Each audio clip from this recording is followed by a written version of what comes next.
पायल एक खुले मिजाज की जिंदा दिल लड़की होती है जिसे उसके पापा ने फुल्ली सेल्फ इंडिपेंडेंट बनने के लिए सब कुछ सिखाया हुआ होता है। एक शाम पायल अपनी बाइक पर सीटी बजाते हुए कॉलेज से घर वापस पहुंचती है, जिसे देखते ही उसकी मम्मी गुस्से में पूरा घर सिर पर उठा लेती है। आ गई महारानी, बहुत बोलते थे मैं अपनी बेटी को सब कुछ सिखाकर दुनिया में मजबूती से खड़े रहना सिखाऊंगा, साथ में बेटी को लफंडर बनना भी सिखा दिया, ये नहीं बताया। क्या हुआ? आज ये कुकर इतनी सीटियां क्यों मार रहा है? सीटी? सारी फसाद की जड़ तेरी वो बाइक और सीटी है, उन्हीं से लड़के छेड़ती है ना तू। हाँ, ये तो गलत है, मुझे बताए बिना ही लड़का छेड़ दिया। हाय तौबा, ये कैसा पति और बेटी मिले हैं मुझे। अरे मम्मी यार, तुम ओवर एक्टिंग बंद करो। और मैंने कोई लड़का नहीं छेड़ा पापा। शिट यार। अच्छा मम्मी, आप पहले मुझे ये बताओ कि आपको ये सब बेकार बातें बताता कौन है? अच्छा, तूने कोई लड़का नहीं छेड़ा? अरे वही शर्मा आंटी, वही बताती रहती है, पर उसकी खबर तो मैं खुद ले लूंगी। अच्छा मेरी प्यारी बेटी, थक गई होगी ना, जाकर आराम कर बेटा। अचानक मम्मी को गर्म से नरम होते देख के पायल और उसके पापा कंफ्यूजन में एक दूसरे को देखने लगते हैं। आंखों से कुछ इशारे होते हैं और पायल वहां से चुपचाप चली जाती है। जिसके बाद रात को घर में सबके सोने के बाद दोनों पापा बेटी छत पर मिलते हैं। क्या खबर लाए हो? अरे तुम्हारी मम्मी तो हमसे भी तेज निकली, कोई खबर नहीं मिली। क्या यार पापा, पता नहीं अब मेरी मदर इंडिया कौन सा बम फोड़ेंगी। इसी के साथ दोनों अपने कमरे में वापस जाकर सो जाते हैं। अगली सुबह पायल जैसे ही कॉलेज जाने के लिए तैयार होकर कमरे से बाहर निकलती है तो उसकी मम्मी उसे लड़के वालों के सामने ले जाकर खड़ा कर देती है। जी, ये है मेरी बेटी पायल, थोड़ी चंचल है लेकिन बहुत नेक दिल और होशियार है। देखते ही देखते कुछ घंटों में पायल और शुभम का रिश्ता पक्का हो जाता है, जिसके कुछ दिनों बाद पायल शादी कर अपने ससुराल पहुंच जाती है। सोचा था मम्मी कोई बम फोड़ेंगी, पर उन्होंने तो सीधा मुझे उम्र कैद की सजा ही दे दी। बहू, अब उम्र कैद समझो या बम, रहना तो यही है, निभाना यही है, इसलिए छिछोरी हरकतें बंद करनी होगी। है? ये आप क्या बात कर रही हो? मैंने क्या किया? इतने मासूम ना बनो, मुझे तुम्हारे कारनामों के बारे में सब अच्छे से पता है। ऐसा बोलकर सास तो वहां से चली जाती है, लेकिन पायल सोच में पड़ी वहीं खड़ी रह जाती है। जिस पर शुभम उसके पास आता है।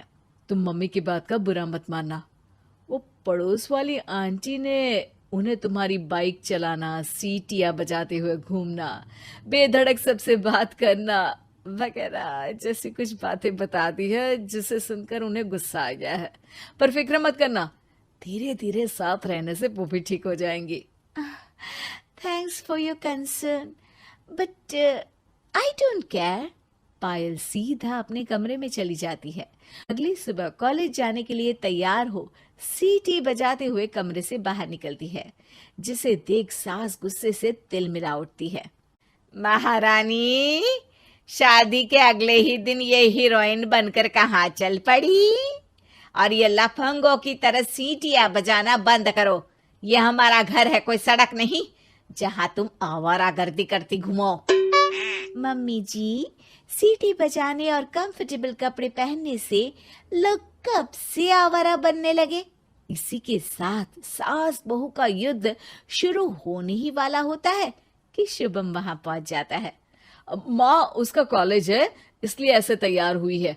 और पायल, तुम भी माँ को समझने की थोड़ी कोशिश करो ना प्लीज। सिचुएशन संभालकर शुभम और पायल घर से निकल जाते हैं। इसी तरह दिन बीतने लगते हैं, जिससे सास बहू की लड़ाइयों के बीच शुभम पिसता रहता है, लेकिन साथ ही वो दोनों एक दूसरे की आदतों को अपना भी लेती हैं।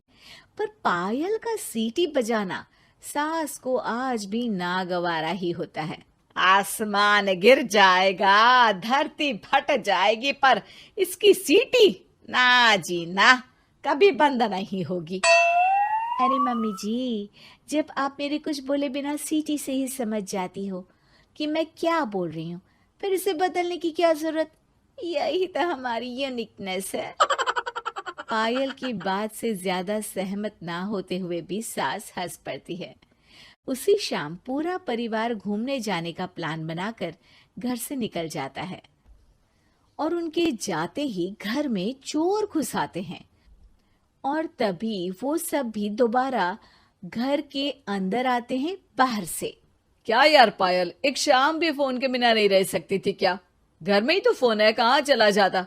अब जल्दी अंदर जाकर अपना फोन लाओ, मम्मी और मैं यहीं बाहर वेट करते हैं।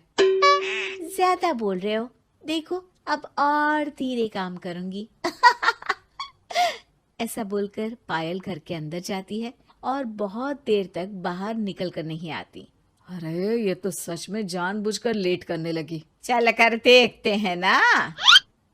दोनों जैसे ही मेन डोर के नजदीक पहुंचते हैं, उन्हें पायल के सीटी बजाने की आवाज सुनाई देती है। हमें लेट करके खुद मजे से बैठी सीटियां बजा रही है। अरे गधे, ये मजा नहीं सजा है, जल्दी से पुलिस को फोन कर। माँ की बातों से कंफ्यूज्ड शुभम उसे देखता ही रहता है।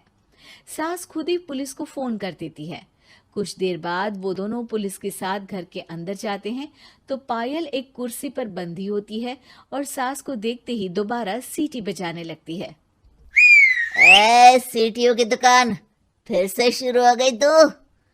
और क्या इन सबको कह रही है कि चोरा है चोरा है? तुझे कैद किया है, थोड़ा तो तरस खाकर डर हमसे। और प्यार से क्या बोल रहा है इससे? अरे इसके सर पर बंदूक लगा, ठोक दे इसको। अरे चल झूठे, तेरे पास तो हथियार है ही नहीं। सास की बात सुन वहां मौजूद सारे इंसान हैरान रह जाते हैं और पुलिस तुरंत उन चोरों को अरेस्ट कर लेती है। आपको कैसे पता कि इनके पास हथियार नहीं है? अरे सीटी नहीं तो बताया।